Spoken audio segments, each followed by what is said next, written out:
à quoi servent les sciences humaines et sociales, tu as vu?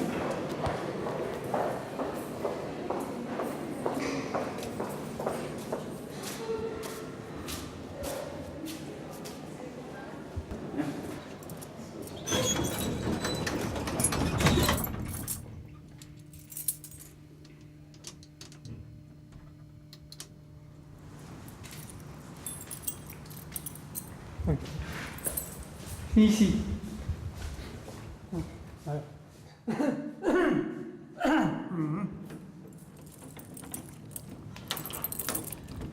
J'ai pu arriver à conserver ça. Oh là là. Donc, le double tour. Voilà. Me voilà le bureau. J'ai la chance d'avoir ça parce que je suis le seul à l'avoir comme ça. C'est pas très confortable, mais ça va. C'est un pied à terre. Tu vois, il y a beaucoup de choses, de travaux en cours. Mais je sais pas ce que c'est. Trop. Bon. Il y a même l'enveloppe de mes obsèques là. Et la prestation de la poste pour les obsèques. Voilà. Il faut y penser maintenant. C'est le moment. Bon, il faut bouger.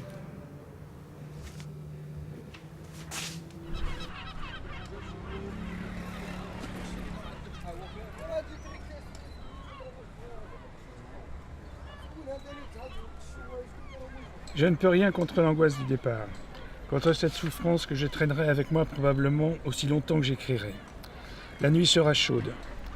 Un vent léger secoue les palmiers devant l'autel, mais le grand arbre reste immobile. Seule l'étoile du berger brûle au milieu du ciel. Une musique lointaine troue le silence. L'été va mourir, peut-être cette nuit.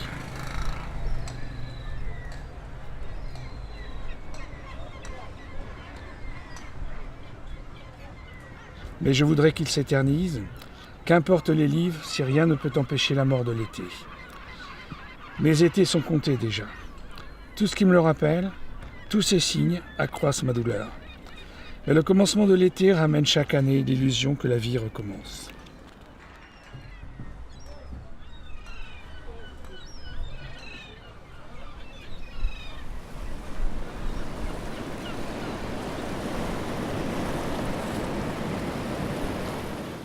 Je m'appelle Patrick Bouma. Je suis professeur émérite à l'Université de Bretagne occidentale, département de philosophie, et ma spécialité c'est l'anthropologie de l'éducation. J'ai connu Georges Apassad il y a longtemps, en 1972, quand je suis arrivé pour préparer une thèse à Paris 8. C'est lui qui m'a accueilli et qui m'a aiguillé vers les sciences de l'éducation.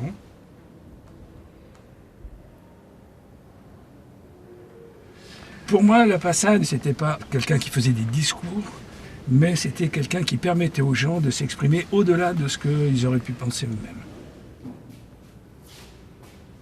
On est dans le bureau de Georges, en fait.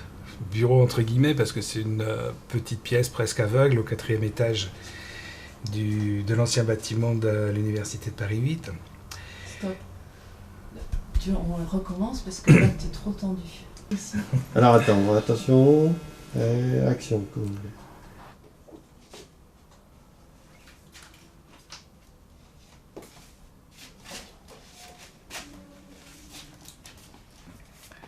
Alors évidemment, il y a des gens qui pensent ou qui connaissent Georges comme en tant que un des fondateurs de la pédagogie institutionnelle, donc toujours un pédagogue.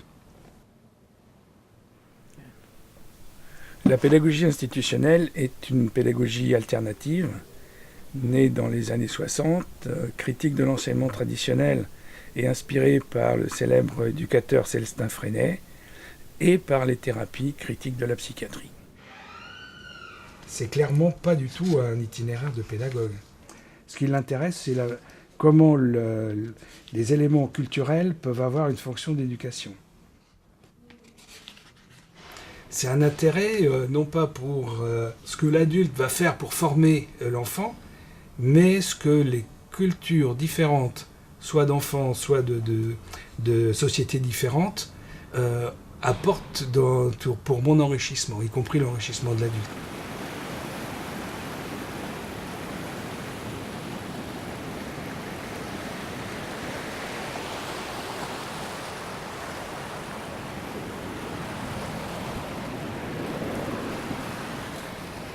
Georges, c'est à la fois un inventeur et un perturbateur. Et on en a eu un très bon exemple avec l'enquête qui a été menée à Plozévet en 1963 par une équipe sous direction d'Edgar Morin, où Georges, qui faisait partie de cette équipe, au lieu de faire des enquêtes banales, s'est mis du côté des jeunes, leur a donné la parole, leur a permis de s'émanciper, ce qui a bouleversé complètement la situation. Toute sa vie, il a conservé cette attitude de recherche. Par exemple, quand il s'est intéressé plus tard aux jeunes de Saint-Denis, le rap, le hip-hop au début des années 80.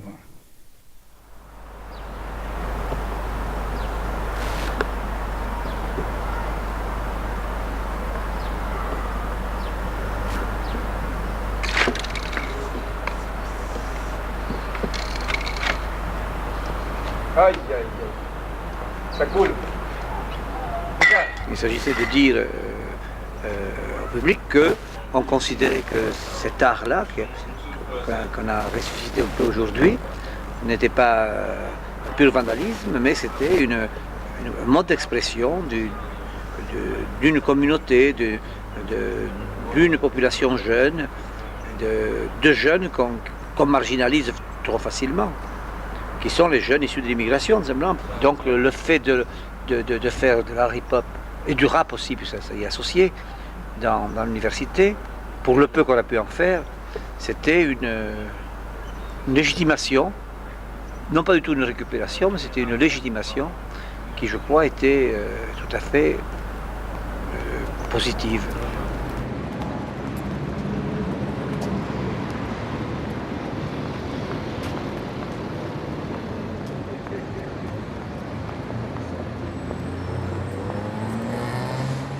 À quoi servent les chartes humaines et sociales, tu as vu?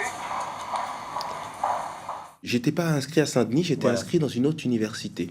Donc j'ai croisé Georges Lapassade qui donnait un cours dans un institut d'anglais. Il m'a dit qu'il y avait du hip-hop à Saint-Denis, c'est-à-dire des choses en lien avec la culture hip-hop, le graphisme, le rap. Bon, je prends, ok, Université Paris 8. Je viens à Paris 8, une fois, 2 fois, c'est extrêmement foisonnant, intéressant, des gens de partout, des études qui sont faites nulle part. Et puis, dans la foulée, il y a un voyage organisé.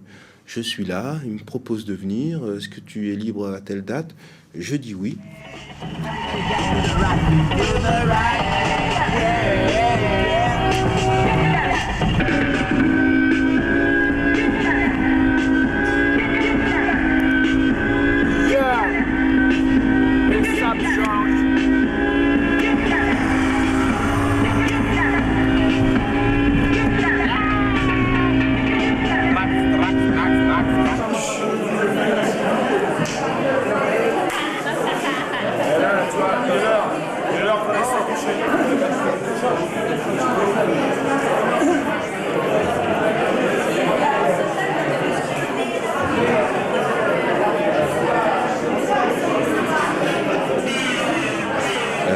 Voilà, je dois être par ici. Me voici. Et avec les étudiants en grève, donc une présentation, on devait leur poser des questions sur le pourquoi de leur grève, quels sont vos moyens d'action, qu'est-ce que vous faites. Puis c'était aussi une rencontre entre gens du même âge. Dentro un movimento anche politico, come il Bronx. Voilà, c'est compris maintenant. Et de savoir si vous êtes seulement des gens du showbiz, c'est-à-dire du monde de la consommation, du spectacle, ou si vous êtes aussi avec un projet politique. Voilà, voilà ce que je veux savoir.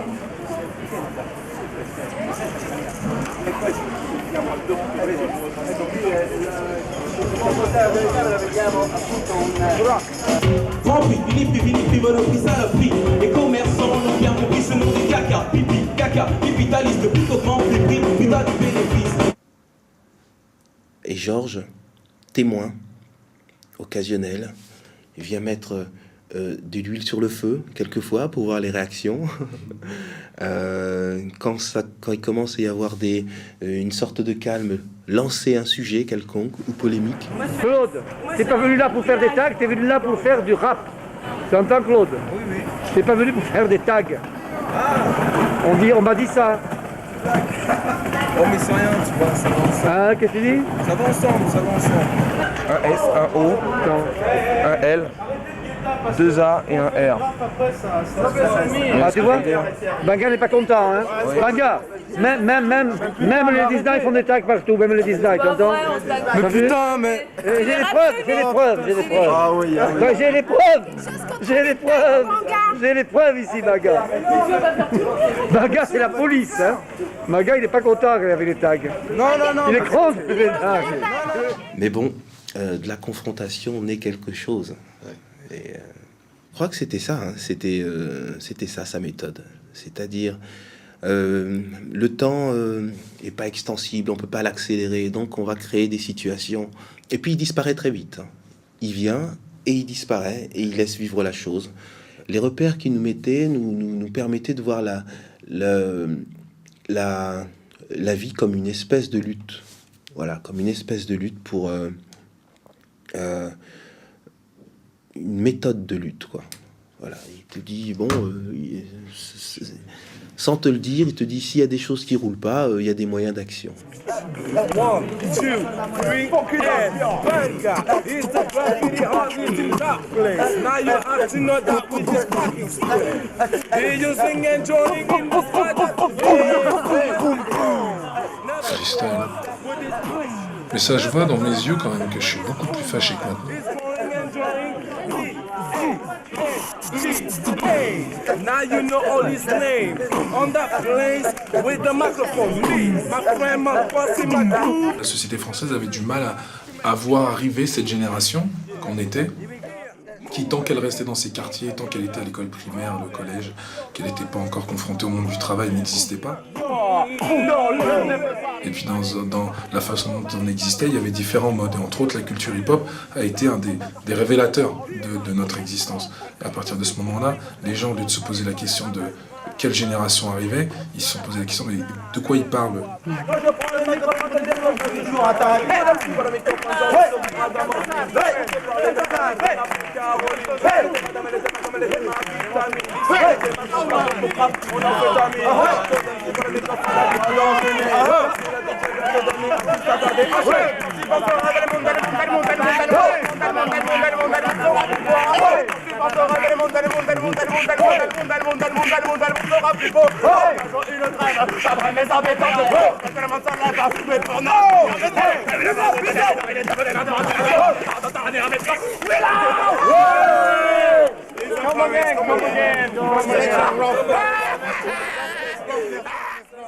C'est bien ce que vous faites.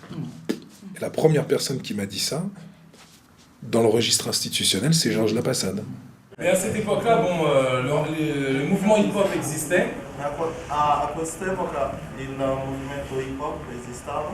Mais c'était plus ou moins voilà, il n'était pas intégré dans notre jeunesse, quoi, dans notre vie de tous les jours. Ma non era integrata nella nostra vita di tutti i giorni. Georges Lapassade, c'est quand même un des premiers qui, sous couvert, bien entendu, de s'intéresser tout le temps à des mouvances, à des cultures, avait bien compris qu'il y avait un phénomène social qui arrivait et que la société n'était pas prête, ne s'était pas préparée à ça, et en plus n'avait même pas les codes pour nous comprendre. Et lui, il avait cette capacité à pouvoir nous décrypter, parce qu'il avait la dialectique et il avait les automatismes. C'est un troublion qui s'intéresse aux troublions, quoi. Aujourd'hui, je vais vous parler d'un très grand problème, celui du racisme dans mes yeux de père. Pour moi, le racisme, ça a vraiment des billes. Mais on peut le solidarité n'est pas un élément. C'est lui, Georges Lapassade. Attention à lui. Georges, pas mal à la gorge. Vous avez le peux parler. Non, mais je t'ai pas rappelé. Mais non, rappelé, je sais pas faire des fresques.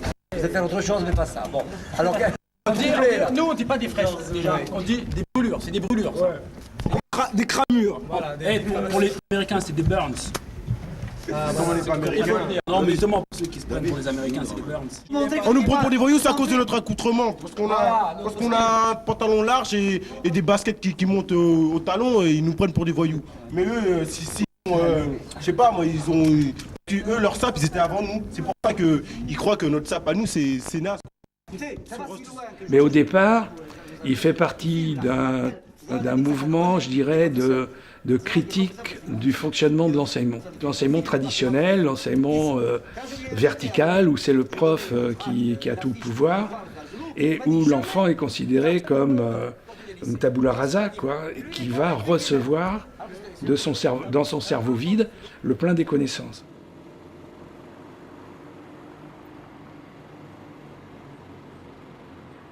On construit soi-même l'avenir et les contenus de connaissances, les deux sont liés, quoi. Au départ, c'est bien éducation et politique dans la même logique.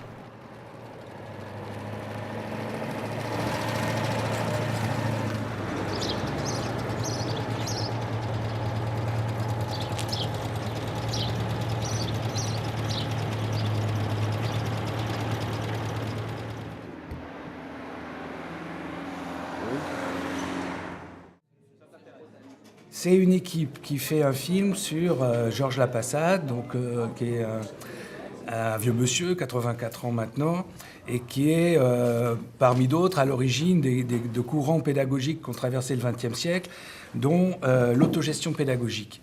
Et dans l'histoire de l'éducation en France, il y a des expériences, des moments, des lieux qui ont été porteurs soit du nom, soit de la symbolique. Et en l'occurrence, le lycée de Saint-Nazaire, pour beaucoup. On a pensé, dans le cadre de ce film sur Lapassade, mettre le lycée expérimental de Saint-Nazaire dans le paysage. Est-ce que les élèves d'aujourd'hui ont l'impression de vivre de l'autogestion? Et si oui, qu'est-ce que c'est pour eux? Parce que peut-être là, en 25 ans, que cette question-là a évolué. Moi, je pense que là, en ce moment, au lycée, je pense qu'on est plutôt dans la cogestion, en fait, pour l'instant. Et que quand l'élève a atteint, enfin, quand il se pense autogéré, bah, c'est que finalement, il a réussi et qu'il peut quitter le lycée en ayant atteint son but, peut-être. Les gens qui sont ici, que sont les élèves et les membres de l'équipe, autogèrent cet établissement. En gros, l'administration ne leur impose pratiquement rien. C'est eux qui décident comment se feront les cours, à quelle heure, de quelle façon, qu'est-ce qu'on fait. C'est donc un truc autogéré. On aborde beaucoup le mot cogestion ici, en fait. C'est pour ça que je dis ça. C'est parce que le mot cogestion revient énormément. Et pourquoi dans ces cas-là? Parce qu'il était important que cette institution autogérée distingue bien, et ça n'a pas été évident du tout au début, l'équipe éducative et les élèves. Pour le moment, c'est de la cogestion, et ça sera de la cogestion pour moi plus tard, mais c'est pas de la cogestion parce que c'était de la cogestion. C'est de la cogestion parce qu'on sait pourquoi c'est de la cogestion. Quand vous dites... Enfin, quand tu dis... Oui, c'est marrant ça. Alors là, je vois que j'ai quitté le lycée depuis très longtemps. Ah non, ça c'est 10 centimes, ça. C'est 10 centimes.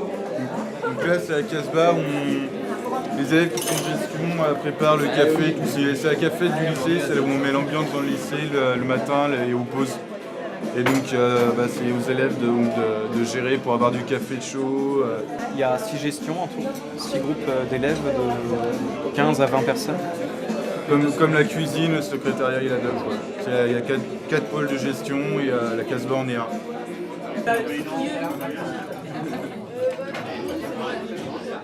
L'autogestion met l'accent sur l'indépendance vis-à-vis des hiérarchies et des autorités. C'est donc une option politique. Alors que la cogestion désigne un mode d'organisation des groupes fondés sur la négociation entre leurs membres, Dans le cas du lycée expérimental de Saint-Nazaire, c'est un choix plutôt pédagogique.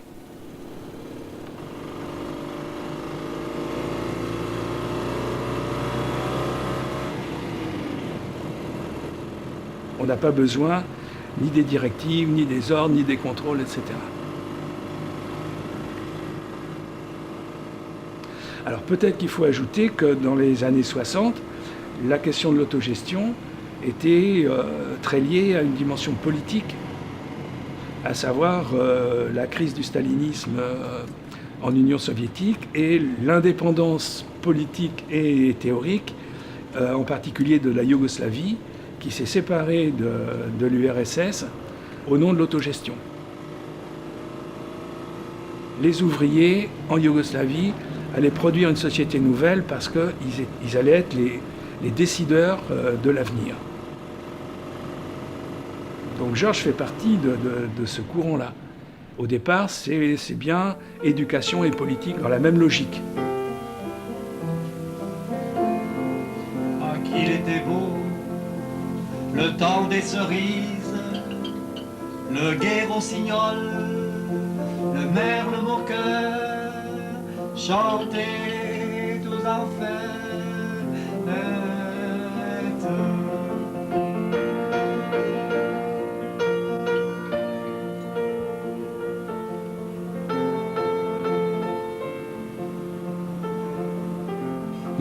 Il y a eu d'abord les barricades et des blessés dans les barricades. Mais 68, c'est pas seulement l'occupation de la Sorbonne, c'est beaucoup de choses. C'est un mouvement mondial déjà. C'est l'Allemagne, c'est Berkeley, les Américains, c'est un changement de société, c'est des choses. C'est très large comme mouvement. La libération sexuelle, la libération de la pédagogie, la crise de la famille, ce que le monde a appelé la nuit de la liberté, c'est-à-dire la nuit du 13 mai, au retour de la grande manifestation intersyndicale. J'étais à la Sorbonne. J'occupais même. On a descendu un piano d'un des étages de la Sorbonne, d'une salle de musique, et il y est resté pendant un mois. Il a dû crever d'ailleurs sous la pluie. Mais il a servi de symbole.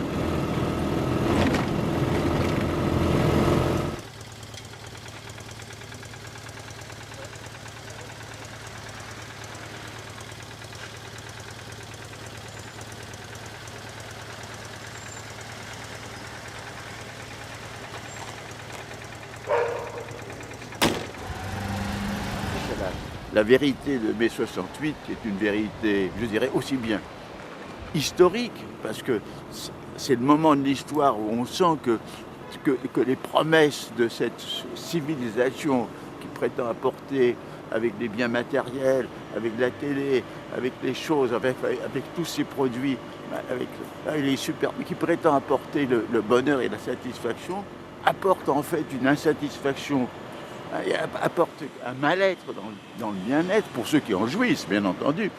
Et cette crise, alors ça c'est le côté historique, c'est déjà l'échec culturel, moi je crois, de notre civilisation occidentale, disons dans un sens large. Et d'autre part, c'est anthropologique, parce que ça exprime des aspirations humaines mais qui existent, je crois, déjà dans la préhistoire, dans les sociétés archaïques, qui se manifestent quand tu étudies la transe et toutes ces choses, c'est ce moment d'exaltation, d'extase collective. Et nous, on a vécu une extase historique ici, et quelque chose qui exprime, je crois, des besoins humains fondamentaux. Et je crois que, dans le fond, Georges, il a été l'expression de tout ceci dans toute son action et dans toute sa pensée. Voilà.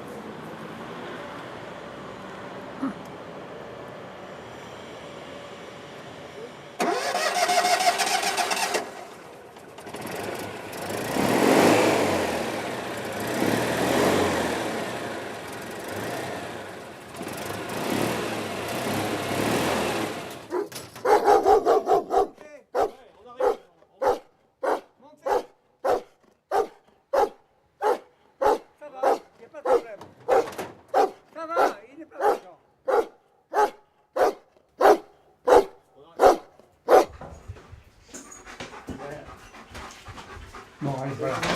Ariane, arrête. Ah, on va sur le tir de là. Hey. Ça y est, j'ai entendu. Ça va? Ça va. J'aime ça. Ouais, d'accord. Assez, ça y est. Donc, on en était où? On est venu d'abord aujourd'hui, là, nous sommes là, pour préparer un film, qui a commencé d'ailleurs, pour continuer le film. Alors. Et on ne sait pas, on le continue cet après-midi, avec Rémi. Oui. Et le sujet n'est pas... Attention! Mais le sujet n'est pas préétabli. C'est très institutionnaliste, ça. Ben ouais, c'est ce que je pensais. En fait, c'est exactement comme ça que fonctionne l'analyse institutionnelle. Oui, c'est comme ça. Oui. Hein, c'est pas un thème, une organisation, des trucs linéaires. On produit la réalité en la faisant, donc on a l'impression que c'est toujours des improvisations, mais en fait... Oui, oui, c'est l'instituant. Bien sûr, bien sûr. C'est comme ça que fonctionne l'analyse institutionnelle, avec des improvisations successives. Pas toujours, mais on va voir d'ailleurs cet après-midi au colloque. L'analyse institutionnelle, c'est un courant de la sociologie critique française, né autour des années 60. Et contrairement à la sociologie des organisations, elle insiste sur l'implication du chercheur et la fonction de transformation de la réalité par la recherche elle-même.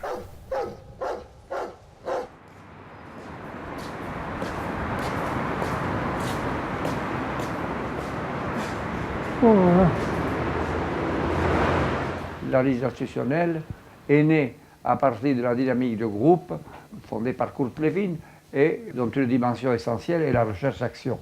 C'est-à-dire, on connaît un groupe en l'organisant et une organisation sociale en la transformant, ou en essayant de la transformer.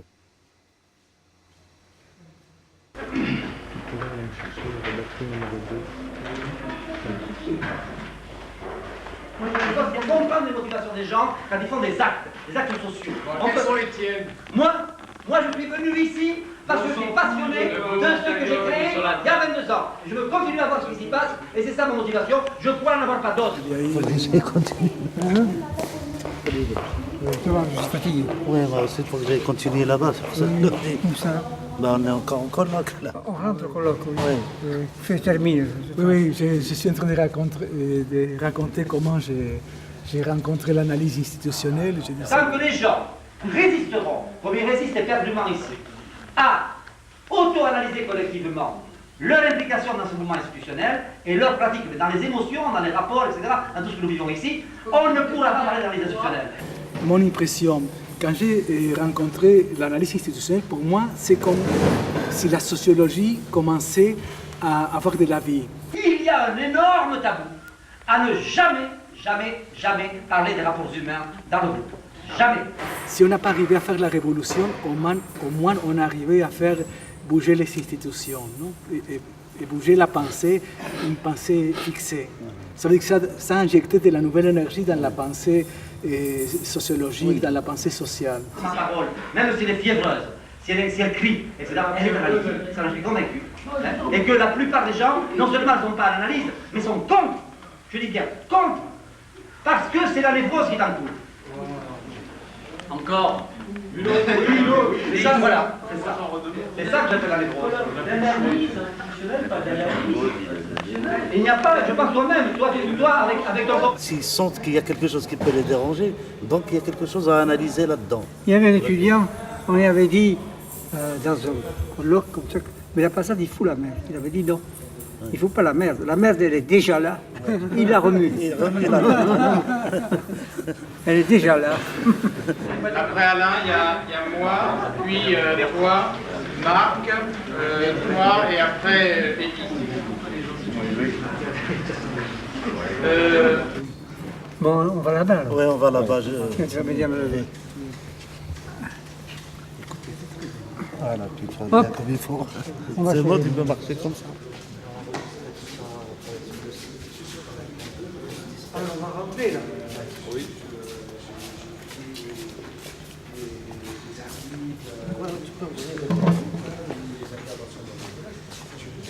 Plus élémentaire. Bon, Et quand je lis un bouquin de gestion, etc., je retrouve des choses très élémentaires, mais qui sont construits avec des mots difficiles, etc. Donc si on fait l'effort de déconstruire le langage complexe en essayant de retrouver les expériences de base qu'on a dedans, on comprend, quoi. Et donc, ce qui m'intéresse, moi, c'est d'aider les étudiants à construire une écriture simple, hein, de ce qui leur traverse la tête au niveau de la critique de la vie quotidienne. Quelles sont aujourd'hui pour toi les limites et les richesses de l'analyse institutionnelle? Moi, je pense que, d'une certaine façon, l'âge d'or de l'analyse institutionnelle est dans le passé, c'est-à-dire c'est les années 70. Mais peut-être que c'est aussi dans l'avenir, mais est-ce qu'elle va être mondialisée? Ça, c'est notre problème. Est-ce qu'elle répond aussi à des besoins du tiers-monde, des pays en développement? Le Maroc, comme le Maghreb ou le Moyen-Orient ou le monde, c'est que l'analyse a des choses à faire là-bas, parce qu'avec le mouvement islamiste, par exemple, qui sont en train de bouleverser la carte mondiale, si vous voulez, ça, il y a un travail à faire, parce que maintenant, c'est les mouvements qui sont dans l'opposition, dans le mouvement instituant. Je veux revenir sur ça, parce que ça me touche profondément. Par rapport à l'Amérique latine, pas par l'Afrique, mais bon, on est ensemble. Je pense qu'on a marre, on a ras-le-bol de imiter, de assumer des idées européennes. Hein? Il faut justement prendre ce qui nous arrange, ce qui va bien avec nous, et il faut réélaborer à partir des thèses de l'analyse institutionnelle une analyse pratique et théorique, autogestionnaire, impliquée, moi je dirais transversale, mais dans la réalité qui est la nôtre. C'est comme ça que je comprends l'analyse institutionnelle au Brésil. Ça veut dire que c'est une multiréférentialité, non, de savoir, mais des pratiques. Et on travaille beaucoup avec les mouvements sociaux, avec l'éducation populaire. Paulo Freire, c'est une grande référence à nous, tu vois, il fait partie de ces mouvements-là. Bon, et on essaye de travailler les concepts, etc.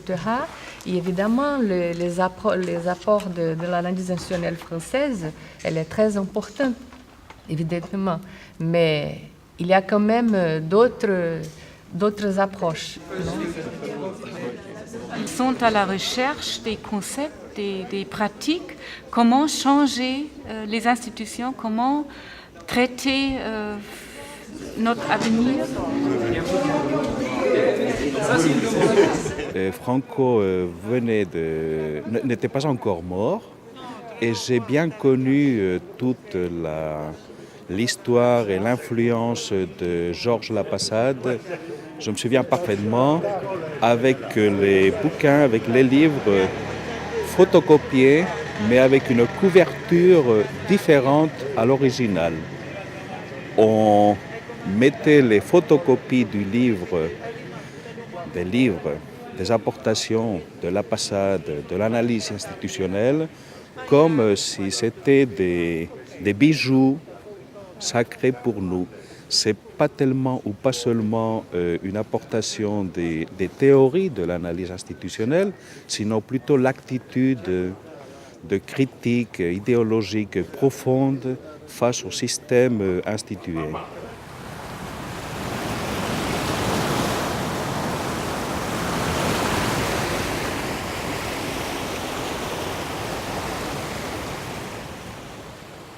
Le fil rouge des recherches de Georges Lapassade, c'est la notion de crise.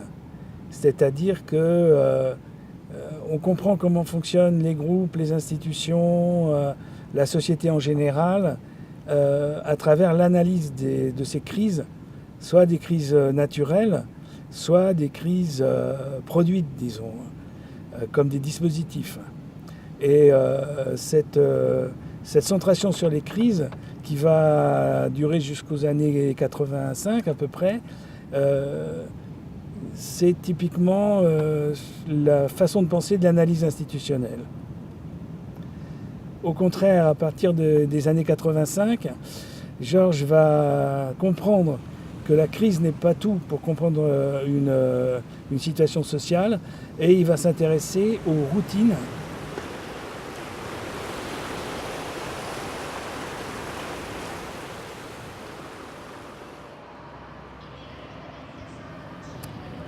Georges s'est beaucoup intéressé au mouvement de ce qu'on appelait les centres sociaux autogérés en Italie, et il a en particulier accompagné les revendications et formes d'organisation des jeunes dans ces structures alternatives.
J'avais vraiment envie de retrouver un endroit où il y avait une assemblée hebdomadaire tous les semaines.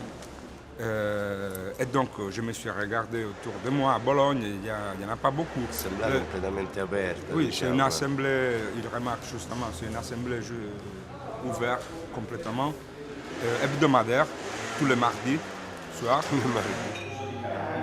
Qui non si fa. Sì, la carota, c'è il sedano, c'è la cipolla, l'aglio. Vuoi un'oliva? Grazie. Le manine molto ben sozze, perfetto, vai. C'è più di pomodori che di carne o il contrario? Sicuramente la carne è una parte esigua perché poi... molto tirato. Il bolognese è molto tirato perché ci si mette molta salsa che però poi si ritira e quindi... Ah, e poi ci va il vino chiaramente. Donc tu peux proposer, tu peux trouver des gens qui vont s'impliquer dans ton projet, ou sinon tu peux auto-organiser vraiment ton projet dans l'espace. Naturellement, l'Assemblée évalue la situation, si c'est un projet intéressant pour les idées, les lignes de développement du centre social, du squat, mais en général c'est très ouvert. Facendo questi lavori viene una gran forza, dei gran muscoli, quando arrivano i fascisti li prendiamo a mattarellate. Sì. Ci troveranno pronti, sempre. Par contre, Georges, avec le livre, à partir du livre Groupe, Organisation, Institution, il s'est posé les problèmes de l'analyse institutionnelle, surtout les problèmes de la pratique opérationnelle, de comment se relationner, de la lutte entre l'institut et l'institué, la lutte permanente. Et donc il y a une operatività.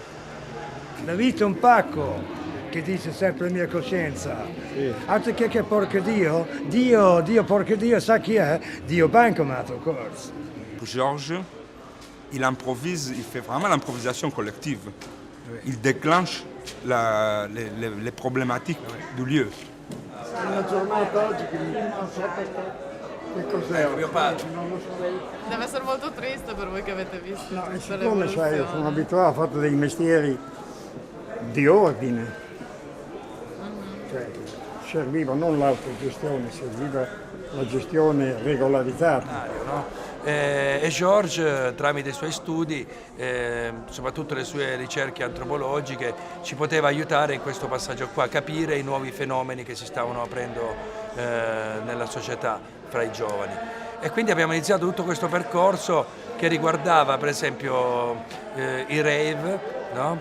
e la musica techno, legata un attimo a quelle che erano delle riunioni ancestrali, chiamavano così, delle riunioni primitive, no? Abbiamo fatto anche delle serate di sperimentazione rispetto alla trance, cioè nel senso ci siamo fatti aiutare da dei ricercatori e avevamo, l'esperimento era, c'erano 20 sostanze che poteva essere estasi o no, e dopo 4 ore circa noi dovevamo compilare un questionario in cui dicevamo che cos'è che secondo noi dall'esperienza che avevamo fatto avevamo sentito maggiormente, no?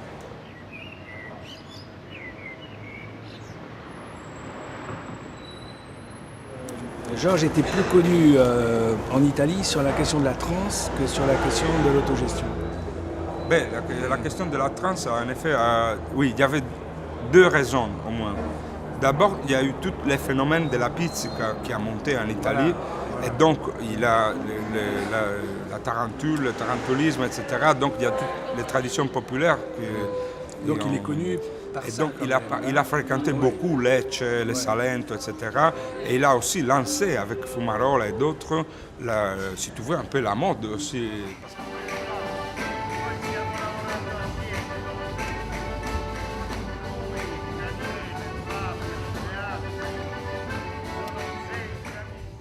Et comme il le dit, Georges Lapassade est venu en 81 travailler sur les états modifiés de conscience à partir des phénomènes de transe dans les pouilles, sur les pratiques de la tarentelle, du type de danse des pouilles qui s'appelle la pizzica, auquel Georges a beaucoup contribué par les travaux justement sur la transe. La pizzica est revenue à la mode.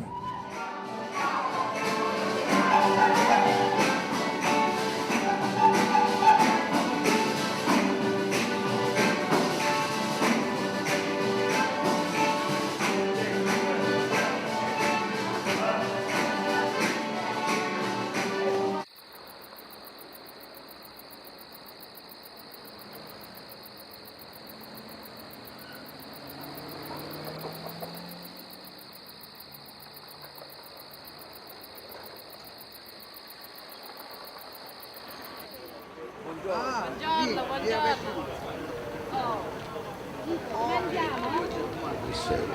L'université, je connais Georges, je l'ai connu dans le 1981.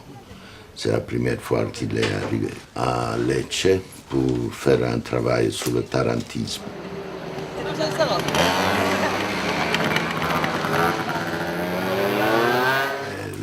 Dans ce moment-là, il est retourné chaque année pour un mois, 15 jours, 2 fois, 3 fois pour année. Il est retourné constamment.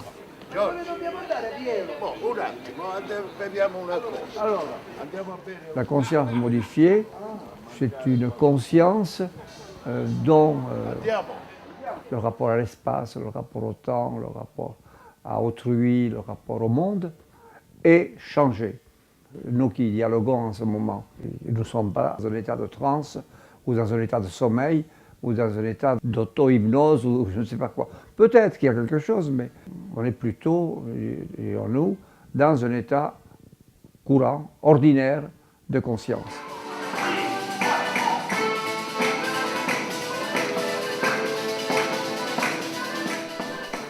La tradition populaire de la transe dans la région de Tarente visait à guérir des personnes malades, possédées par ce qu'on croyait être une piqûre d'araignée, la tarentule.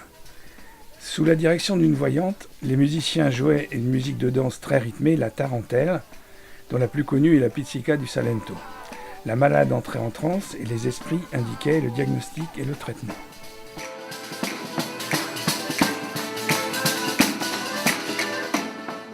Aujourd'hui, les groupes de folk et techno ont remis à la mode la musique de pizzica.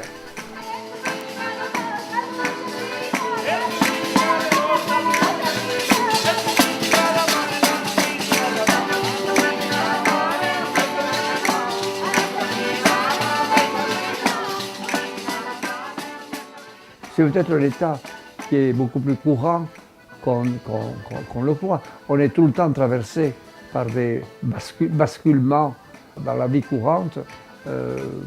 On décroche, qui a des degrés.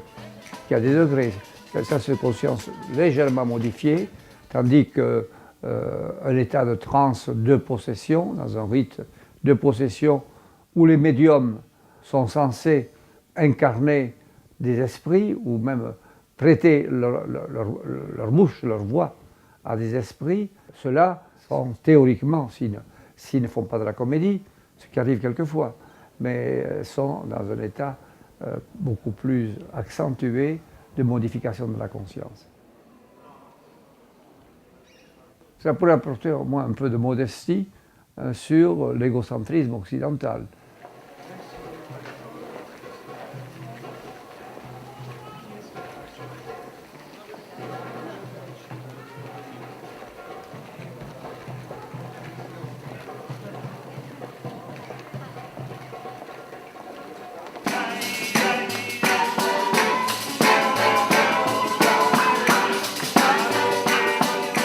On est tous là, je suis dans la culture locale. Je suis un des acteurs de cette culture, tout en étant de très loin. Je suis intégré très fortement depuis 70.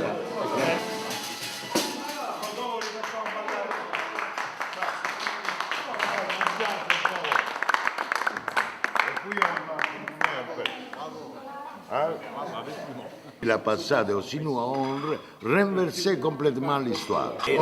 On a commencé à produire un sens de la communauté locale qui ne demande plus. Nous sommes les Sud misérables, vous devez apporter les usines, l'argent, l'économie, tout ça. C'est fini, je m'en fous de l'économie, je ne vais pas travailler, je vais écouter la musique, c'est fini.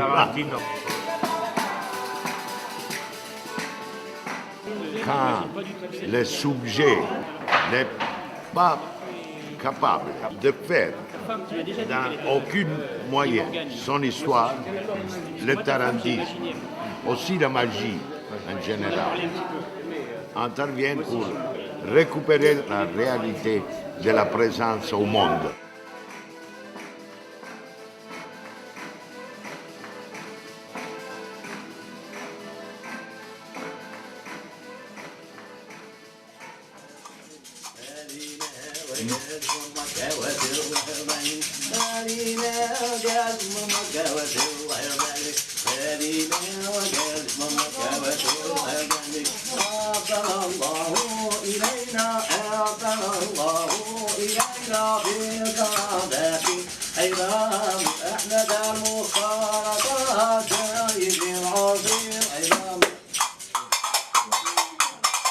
Alors, le gnawa, ça commence comme ça. Et après minuit la trance, ça change le rythme.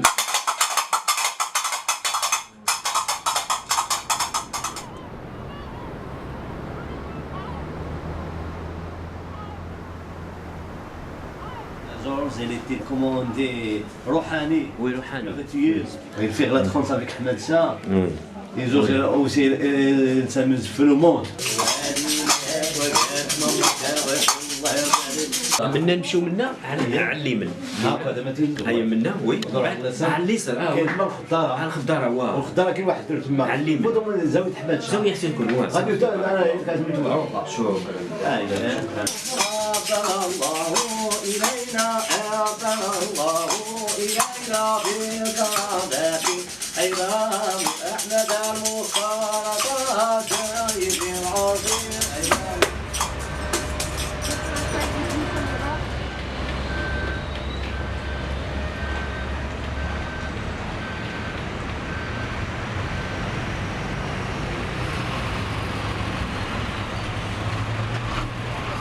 Là, nous sommes à l'artère du Derb al-Alouj, les Alouj, les convertis à l'islam, les prises de mer des corsaires. Et là, nous sommes au milieu de cette rue. Par là, de passer le rempart C'est à gauche l'ancienne Casbah et à droite la... Quand Georges débarque ici avec le mouvement hippie en 1967, Georges venait ici aussi pour faire, avec Boujma al-Khdar, une enquête novatrice sur tout ce qui est magie, sorcellerie, etc. Parce que Georges était très épris depuis son enfance au pays du Béarn, par tout ce qui est magie. Oui, par tout ce absolument. Les rites, de c'est comme ça qu'il est etc. arrivé sur la possession, etc. Absolument, Ouais. ça lui vient aussi d'une histoire familiale.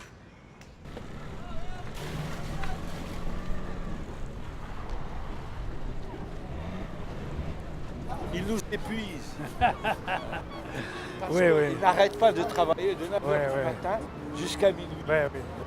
Quel que soit votre âge, vous ne pouvez rien. Lui, on dirait que l'état de transe dans lequel il se trouve en écrivant un sujet, et je répète, pour qu'il puisse écrire si densément, il ne peut le faire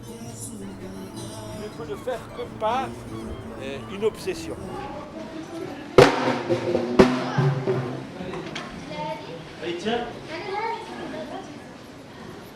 Et Georges était tellement passionné que chaque jour, il venait le matin, depuis son hôtel Chakib jusqu'ici, il frappait violemment en bas de la porte de la maison, en réveillant pratiquement tout le quartier. Alors Georges arrive.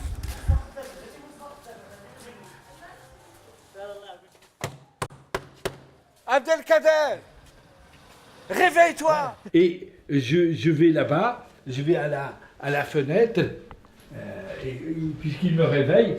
Allez, tu montes, Georges, tu montes, monte! Et Georges commence d'abord par jouer le rôle de Socrate, par jouer le rôle d'accoucheuse de savoir. Donc on ne touche pas aux documents et Georges me fait surtout parler. Et il m'écoute. Et c'est son écoute et son regard font sortir de moi des choses que je ne suis pas arrivé à transcrire sur le papier, mais qui étaient en fait dans mon subconscient, et sans le savoir. Il mettait de l'ordre dans ma pensée en quelque sorte.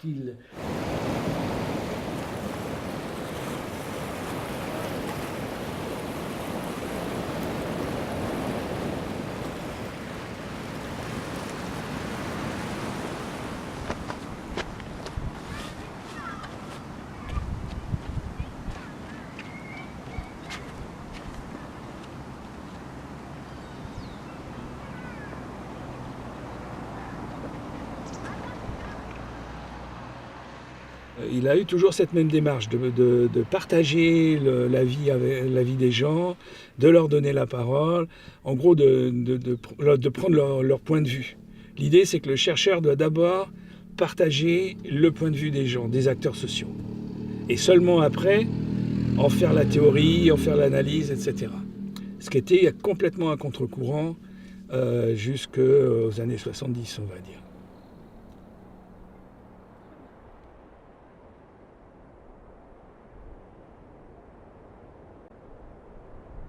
Le discours populaire était considéré comme secondaire, comme de simple data pour le discours savant. Georges va dire non. Il va faire avec l'ethnométhodologie la révolution suivante. Le discours populaire est porteur en lui-même d'un sens.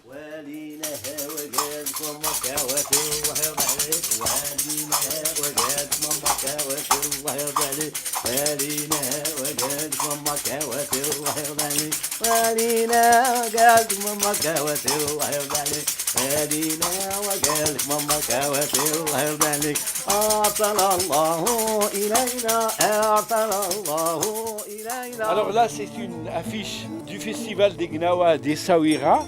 C'est parce que Georges Lapassade avait fait une publicité considérable au Gnawa par des centaines d'articles dans des revues spécialisées, mais une vulgarisation dans des journaux et des articles qu'elle a à voir avec le jazz, qu'il a à voir avec le reggae, qu'il a à voir avec le vaudou. Sans Georges Lapassade, ce festival n'aurait jamais existé. Il a fait un tel tapage depuis son arrivée ici sur les Gnawa, alors qu'ils étaient marginalisés, ils étaient considérés comme des clochards.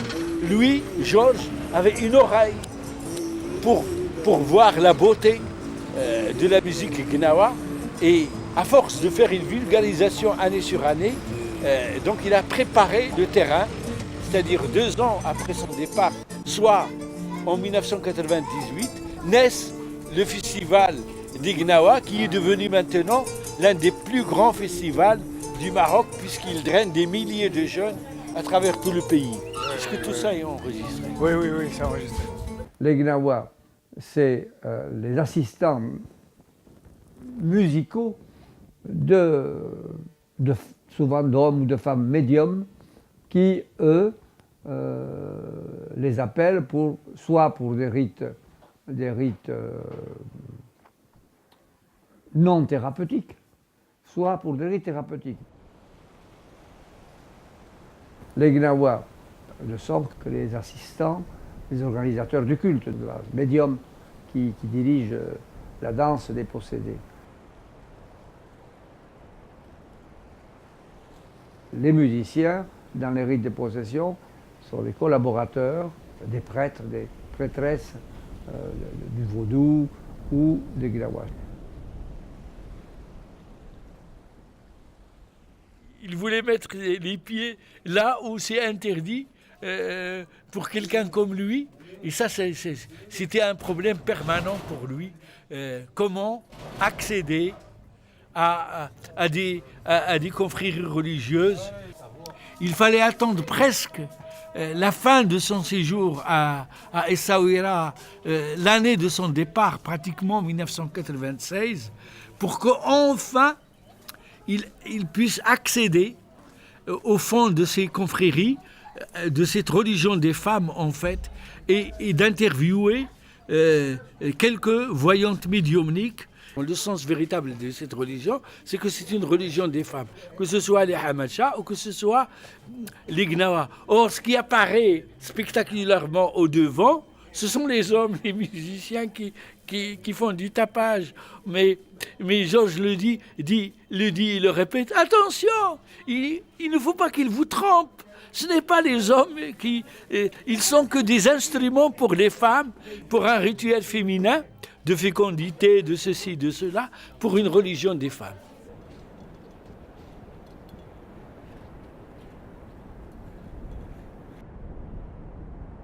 Il va y avoir production de connaissances à partir du moment où on sera dans le concret et que la recherche est solidaire d'une transformation. Ce n'est pas de la recherche pure, c'est de la recherche qui va, à travers l'action sociale, transformer la réalité. Rémi m'a dit que le bouquin sur la dissociation marchait bien. Je ne sais pas. Tu ne sais pas du tout? Il ne me l'a pas dit, non. On a dû en vendre à peu près plus de 500. C'est pas énorme, mais c'est pas mal quand même, hein, en 6 mois. Oui. Sur un thème comme ça. Oui, oui. Donc, c'est... Bon, c'est bon, une bonne nouvelle. Et donc, peut-être tu pourrais dire comment ça t'est venu, cette idée de la dissociation, à partir de la transe ou à partir... De la transe, oui. Mm. Parce que dans les études américaines de la transe, ou anglo-saxonnes, souvent les auteurs classiques parlent de la transe comme d'une dissociation. Ils emploient le mot dissociation à la place de la transe même. Alors, moi je ne connaissais pas, mais c'est à partir de là que je me suis renseigné. Et j'ai vu qu'effectivement, la transe est une dissociation de l'état ordinaire de conscience. C'est un autre état.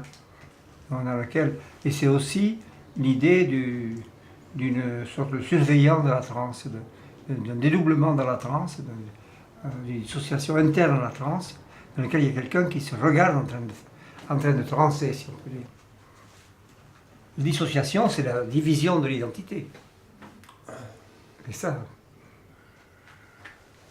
Alors, ça a été considéré comme une pathologie d'abord, ça me gênait, et puis ensuite, ça a été considéré un peu comme une ressource dans la vie, qu'il est bon de pouvoir se dissocier pour faire plusieurs choses à la fois, quand c'est nécessaire.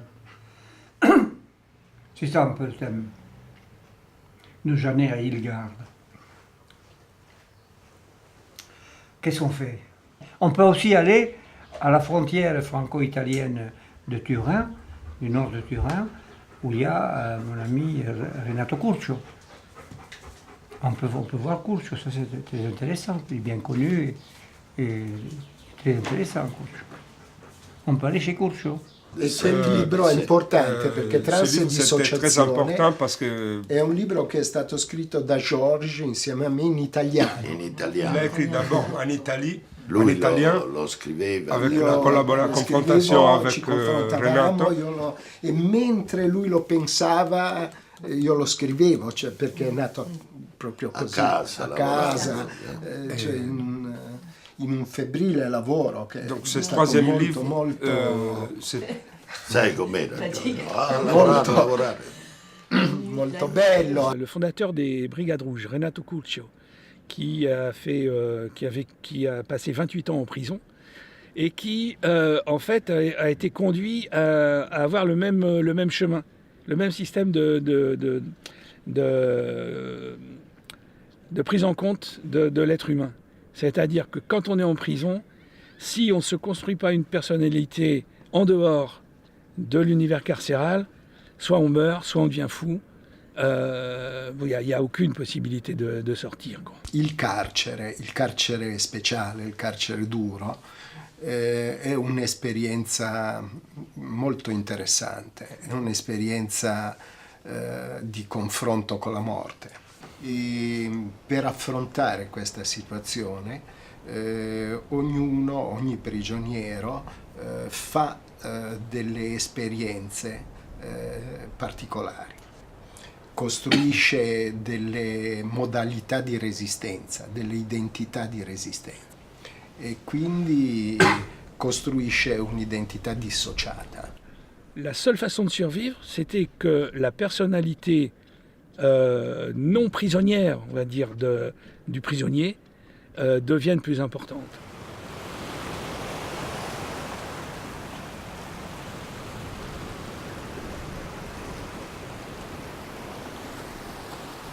Chi siamo, no? Allora in questo quadro a me veniva da dire non so, io sono molte cose perché in ciascun momento dell'esperienza che ho vissuto ho costruito insieme, diciamo, un'identità e un processo dissociativo che sono diversi. C'est-à-dire qu'on est à la fois, je ne sais pas moi, un homme et un père de famille, et un amoureux, et un professeur, etc. Et ça, c'est quelque chose d'assez extraordinaire, parce que tout ce qu'on a appris depuis Freud, en gros, c'est que la vie de l'être humain, c'est la construction, la montée vers une identité de plus en plus cohérente et de plus en plus fixe, on va dire. La personne est multiple. Vouloir la réduire à une seule, c'est une erreur. Et qu'en plus, c'est une erreur qui n'est pas innocente, parce qu'elle est toujours au profit de la répression et de la norme. Anzi, direi di più, che il tentativo, che poi è evidente nelle autobiografie, insomma, di costruire una continuità, è il tentativo di nascondere proprio questa complessità. È un processo, diciamo, di riduzione, di costruzione di un mito che è il mito dell'identità. È il mito del self. È il mito del self. Georges a insisté là-dessus, sur le fait que parmi les diverses personnalités de l'enfant, il y en a une qui est complètement privilégiée par l'institution, qui est la personnalité de l'élève, de celui qui apprend, et ça va donc réduire la personnalité des gens à la situation d'apprentissage, de soumission, etc. On ne devient bon élève qu'en renonçant à toutes ces autres potentialités. Je dirais ça de manière un peu provocatrice. C'est extrêmement dangereux pour l'ordre social. Et comme Georges, justement, n'avait pas un amour extraordinaire, c'est le moins qu'on puisse dire, pour l'ordre social, il se trouve que l'analyse psychologique et l'analyse politique se rejoignent dans cette idée que la dissociation est le mode de fonctionnement ordinaire des gens. Il y a tout un éventail de types de dissociation qui permettent de voir si la dissociation est une forme de réponse à l'institution, de fuite ailleurs, d'alternative. Et ça fait des choses différentes au niveau après de la création des gens, de l'artiste ou pas, du délinquant ou pas, etc. quoi. Per un verso la dissociazione, su questo convenivamo tutti, appariva come un'esperienza ordinaria. Per un altro appariva anche come una possibile risorsa, ma anche come un pericolo.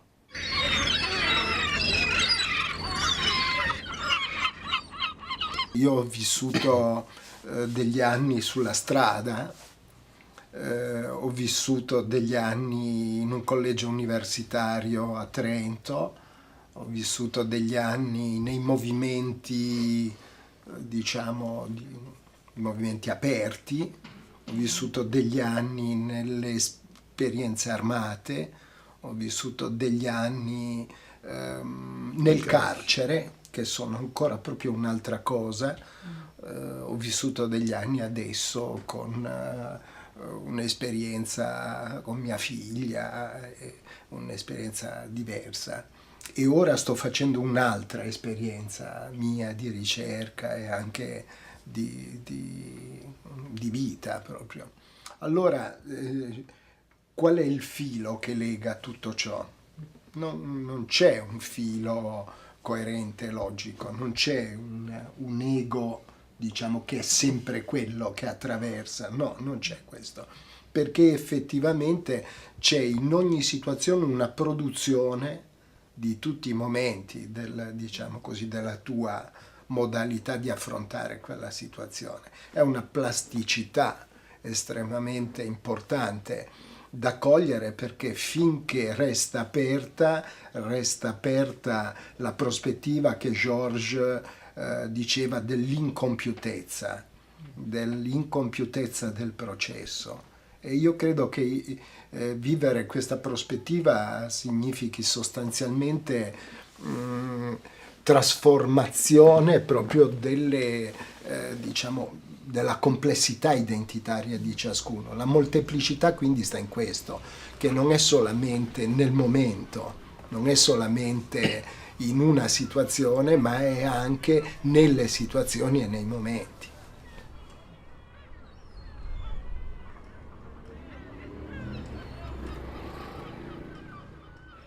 J'aimerais toujours le temps des cerises, c'est de ce temps-là que je garde au cœur une plaie ouverte. Et dame fortune en m'étant offerte ne pourra jamais calmer ma douleur. J'aimerais toujours le temps des cerises et le souvenir que je garde au cœur. À quoi servent les sciences humaines et sociales, tu as vu?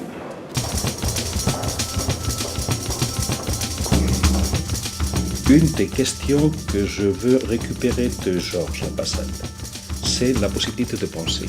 C'est quelque chose de très simple mais très compliqué à la fois. Si tu me demandes qu'est-ce que Georges pourrait transmettre aux jeunes, ça serait précisément ça. La capacité la possibilité de penser à chaque moment et à chaque situation.